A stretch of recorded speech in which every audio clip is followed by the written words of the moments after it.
50 চনৰ ভূমিকম্প আৰু যোৰহাটৰ মাছৰহাট বৰনামঘৰৰ এটা অলৌকিক কাহিনী আছে।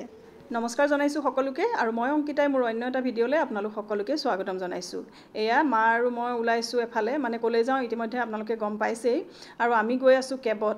যোৰহাটত মানে কেবৰ সুবিধাটো হোৱাৰ পৰা বিৰাট ভাল হৈছে। এয়া আমি আহি পালোহি যোৰহাটৰ মাছৰহাট বৰনামঘৰ।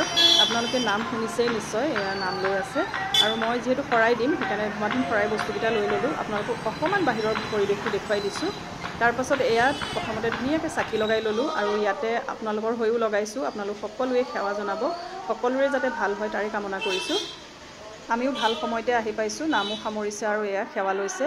আপোনালোক সকলোৱে ইয়াতে সেৱা জনাব, আমিও ধুনীয়াকৈ সেৱা জনালোঁ আৰু এয়া মই মণিকূট ভাগ ওচৰৰ পৰা আপোনালোকক দেখুৱাই দিছোঁ। আপোনালোক সকলোৱে ইয়াতে সেৱা জনাব, যিহেতু এই নামঘৰ ভাগ মানে বহুত জাগ্ৰত হয় আৰু মানে বহুত ঘটনা ঘটিছে। মই আপোনালোকক লাহে লাহে ক'ম বাৰু, আপোনালোক সকলোৱে ইয়াতে সেৱা জনাব। এতিয়া এই নামঘৰ ভাগৰ কিনো অলৌকিক কাহিনী আছে তাকে ক'বলৈ লৈছোঁ, কিন্তু তাৰ আগতে মই আপোনালোকক এটা কথা ক'ম যে এই কথাখিনি কিন্তু ময়ো শুনাহে দেই মোৰ শাহুমাৰ মুখত। আৰু ইয়ালৈ যেতিয়া আমি নামঘৰ ভাগলৈ আহোঁ, ইয়াতে থকা আইতাহঁতেও এই মানে কথাখিনি আমাক কৈছিলে, বিৰাট ভাল লাগিছিলে শুনি আৰু ভাবিছোঁ সেইকাৰণে আপোনালোককো কওঁ। ইমান ধুনীয়া এটা কাহিনী আছে, সেইকাৰণে ভাবিছোঁ আপোনালোককো কওঁ। আৰু ইয়াতে এইখিনি কওঁতে মই বহুতখিনি ভুলভ্ৰান্তিও হ'ব পাৰে, আপোনালোকে দায় দোষ নধৰিব। 1950 চনৰ ভূমিকম্পৰ লগত এই নামঘৰ ভাগৰ এটা অলৌকিক কাহিনী আছে। নামঘৰ ভাগ বহুত পুৰণি, কিমান পুৰণি মই বাৰু সেইটো ইমান ভালকৈ নাজানো, সেইকাৰণে কোৱাও নাই, কিন্তু বহুত পুৰণি সেইটো জানো। 1950 চনৰ সেই এটা বিশেষ দিনটোত আন দিনৰ দৰেই নামঘৰ ভাগৰ নামঘৰীয়াজনে নাম প্ৰসংগত ব্যস্ত হৈ আছিল আৰু সেই সময়তে হঠাৎ অহা ভূমিকম্পই সমগ্ৰ অঞ্চলৰ লগতে নামঘৰ ভাগো ভাঙি ছিঙি পেলাইছিলে। মানে সমগ্ৰ মানে অঞ্চলটোৰ লগতে নামঘৰো মানে পূৰা ধ্বংস হৈ গৈছিলে আৰু। কিন্তু আচৰিত ধৰণে নামঘৰ ভাগৰ মণিকূট ভাগ একো ক্ষতি হোৱা নাছিলে।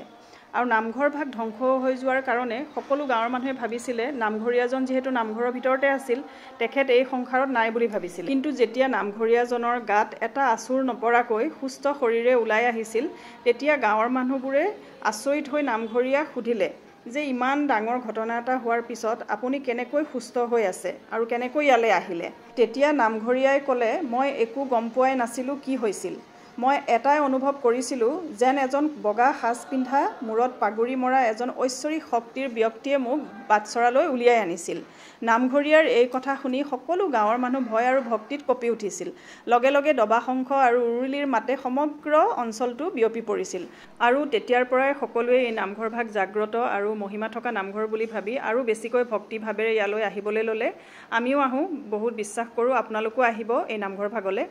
আৰু এতিয়া এয়া চাওকচোন, এইফালে আইকেইগৰাকীয়ে ধুনীয়াকৈ নামৰ এইফালে চাওক হেৰি কৰি আছে আৰু মই অকণমান দেখুৱাই দিছোঁ। এয়া চাওক, ভিডিঅ' কৰোঁতে ইমান ভাল পাইছে, আপোনাক দেখাই দিছোঁ দেই আইতা।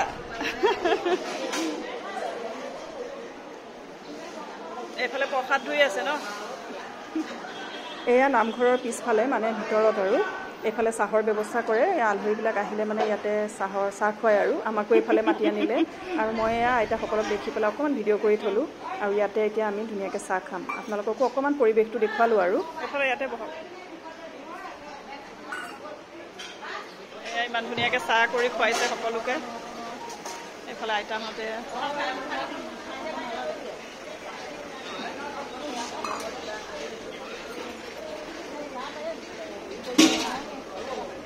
সকলোখিনি ধুনীয়াকৈ হৈ গ'ল। আমি শৰাই ভাগো ধুনীয়াকৈ দিলোঁ আৰু আপোনালোকক মই নামঘৰৰ পৰিৱেশ দেখুৱাৰ লগতে নামঘৰ ভাগৰ কাহিনীও ক'লোঁ।